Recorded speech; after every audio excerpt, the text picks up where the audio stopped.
In this one I want to kind of touch on some untraditional ground covers. And so maybe you saw my video about my top 5 ground covers for Pennsylvania, and you're wondering, what is a ground cover? What does it mean, and what does it do to have a ground cover in the garden? Plant, maybe an annual, that just kind of fills in space where either nothing would be growing or weeds would be growing.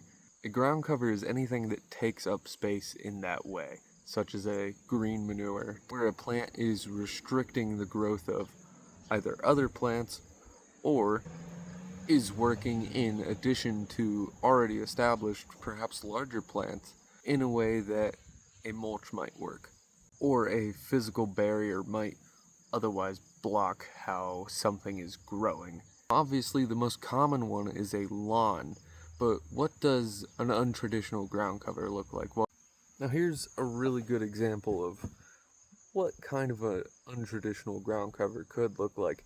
This is pennyroyal, Mentha-pelagium, I believe it is. It has these really low growth habits, and you kind of see really flat, very fragrant, and these do go upwards, but mostly when they start out as this kind of spreading mat. Just divide this up into plugs, basically, and you can put that in a garden. In Pennsylvania, it'll only last a season. It's not super cold hardy, but it could last through. Look at it.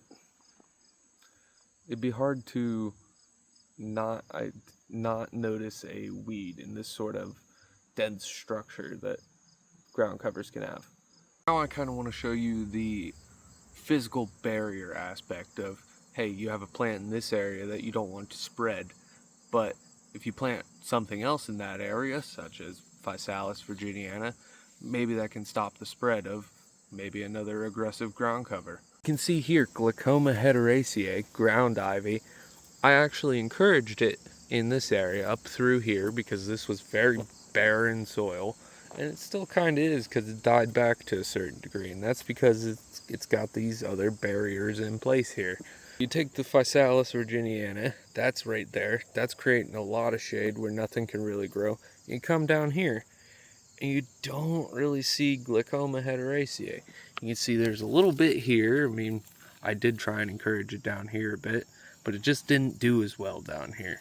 Now this one, really you might not think of this as a ground cover. This is beech vitex, Vitex rotundifolium. I got this in North Carolina from somebody's yard. This was planted on the dunes in order to spread through them and create a mat of plants. But they actually want this there, and they planted this there on purpose to prevent beech erosion, which is the other fact of ground covers, is that you will plant a ground cover to prevent erosion. And also kind of look at a lot of herbs as ground covers, because traditionally in nature they are ground covers, such as thyme. This is Foxley thyme. It's a little worse for wear, but you know, this has this crawling habit across the ground. There's something even called creeping thyme, which is super low to the ground. Moss, that's another ground cover, but that grows in shady environments, in very moist environments. In a garden, typically, but you're also trying to encourage something like that to retain water, retain the soil, and cool down the soil sometimes. I wanted to say, hey, thanks for making it this far in the video. Make sure to like and subscribe.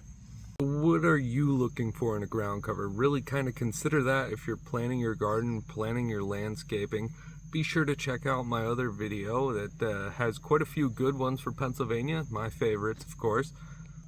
Let me know if there's any specific plants that you really enjoy. Maybe I'll check those out sometime. I'm definitely interested in learning some more about other ground covers, so make sure to comment.